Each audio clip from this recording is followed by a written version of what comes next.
अस्सलाम students, welcome to learning strategy. Chapter number 1 कौमी आमदनी और पेज नंबर 2 पढ़ रहे हैं।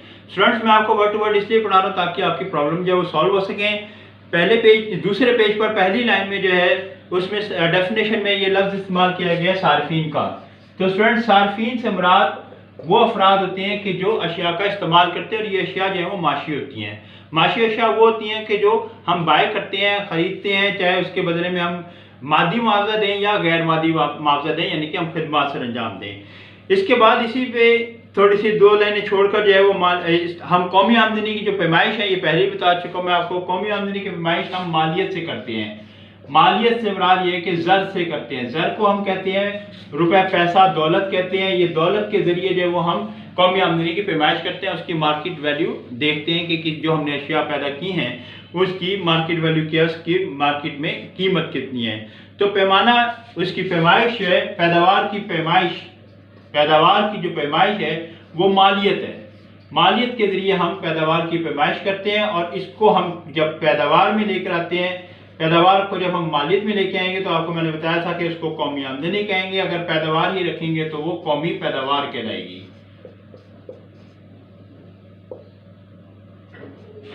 पैदावार कहलाएगी, कौमी पैदावार। इसके बाद हम ये देखते हैं कि तिजारत खारजा, तिजारत खारजा का लफ्ज़ इस्तेमाल हुआ है। तिजारत खारजा से भी हासिल करदा आमदनी को हम कौमी आमदनी में ऐड करते हैं। तिजारत खारजा का मतलब ये है कि अपने मुल्क से दूसरे ममालिक से हासिल करदा आमदनी, जो हम ट्रेडिशन करते हैं, तिजारत करते हैं, एक्सपोर्ट करते हैं, उनसे जो हमें आमदनी हासिल होती है वो भी हम कौमी आमदनी में शामिल करते हैं। इस लिहाज से तमाम आमदनी, अशिया और खिदमत का वो खालिस मजमुआ, खालिस मजमुआ का मतलब ये है, खालिस मजमुआ का मतलब ये है कि अगर हम इसमें से जो हम अशिया की पैदावार में जो हमारी डेप्रिसिएशन आ रही है, यानी कि हमारी फरसूदगी आ रही है, जो अशिया का इस्तेमाल कर रहे हैं उसमें जो हम मशीनरी इस्तेमाल कर रहे हैं या जो आलात हम इस्तेमाल कर रहे हैं, आलात पैदावार इस्तेमाल कर रहे हैं, उसका घिसाव उसकी फरसूदगी कहलाता है।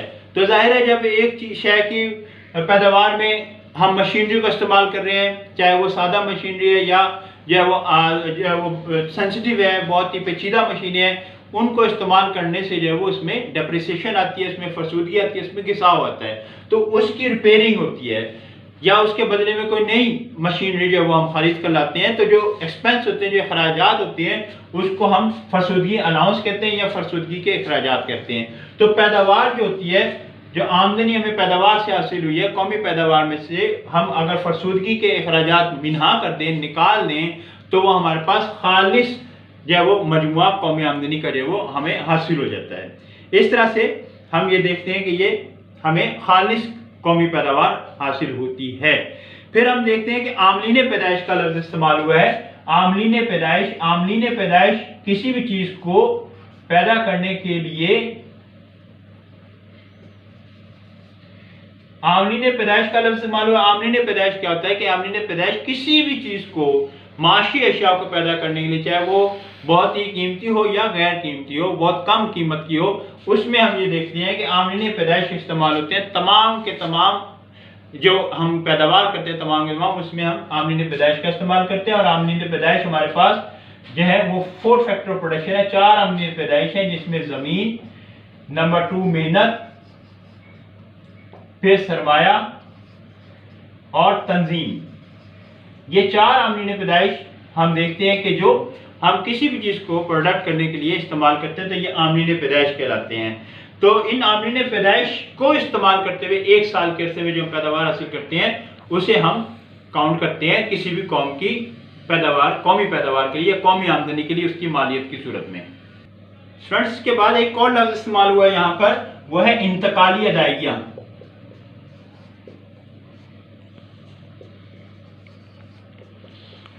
अब स्टूडेंट्स, ये इंतकाली अदायगियाँ क्या होती हैं जो कौमी आमदनी में शामिल नहीं की जाती। इंतकाली अदायगियाँ वो होती हैं कि जो बगैर किसी एफर्ट के या उसके बगैर जो हमने एफर्ट किया उससे हमें कोई मुआवजा ना मिले, हम कोई मुआवजा हासिल ना करें, वो इंतकाली अदायगियाँ होती हैं। जिसमें हम देखते हैं कि जेब खर्च है, पॉकेट मनी जिसको हम बोलते हैं इंग्लिश में, या तोहफे तोहाइफ हैं, या भीख है, खैरात है या इमदाद है, ये तमाम इंतकाली अदायगियाँ जो हैं वो कौमी आमदनी में शामिल नहीं की जाती। फिर स्टूडेंट्स उसके बाद है हमारे पास जो मेन टॉपिक है वो कौमी आमदनी के मुख्तलिफ तस्वुरात हैं। हमारे पास अब कौमी आमदनी के मुख्तलिफ तस्वुरात अगला हमारा टॉपिक है मेन, और उसमें हम ये देखते हैं कि कौमी आमदनी को मुख्तलिफ तरीक़ों से कि क्या हम इसको मेजरमेंट इसकी कर सकते हैं। मसलन कौमी आमदनी को हम देखते हैं खाम कौमी पैदावार में, खालिस कौमी पैदावार में, कौमी आमदनी में, शख्सी आमदनी में, काबिल तसर्रुफ शख्सी आमदनी में या खाम मुल्की पैदावार में। यानी अगर हम खाम कौमी पैदावार देखते हैं तो खाम कौमी पैदावार में हम ये देखते हैं कि तमाम तर जो प्रोडक्शन है मुल्क की या कौम जो करती है एक साल के में वो शामिल होगी। खालिस में से हम अदायगियाँ या हम डेप्रिसिएशन जो है वो माइनस कर देंगे, फिर उसके बाद बल्कि डेप्रिसिएशन माइनस कर देंगे, फिर हम कौमी आमदनी देखते हैं जो एक साल के अरसे में हासिल होती है, फिर शख्सी आमदनी एक शख्स की एक फ़र्द की आमदनी, फिर काबिल तसर्रुफ शख्सी आमदनी जिसमें से वो टैक्सेस वगैरह जो उसके ऊपर लाइबिलिटीज़ हैं वो सब मिन्हा करने के बाद जो बचे वो काबिल तसर्रुफ शख्सी आमदनी है, और खाम मुल्की पैदावार जो एक मुल्क के अंदर पैदावार हासिल होती है उसको कैलकुलेट करने के बाद हम हासिल करते हैं। लेकिन इनकी जो तफसील है वो हम अगले लेक्चर में इंशाअल्लाह ताला ज़रूर बयान करेंगे।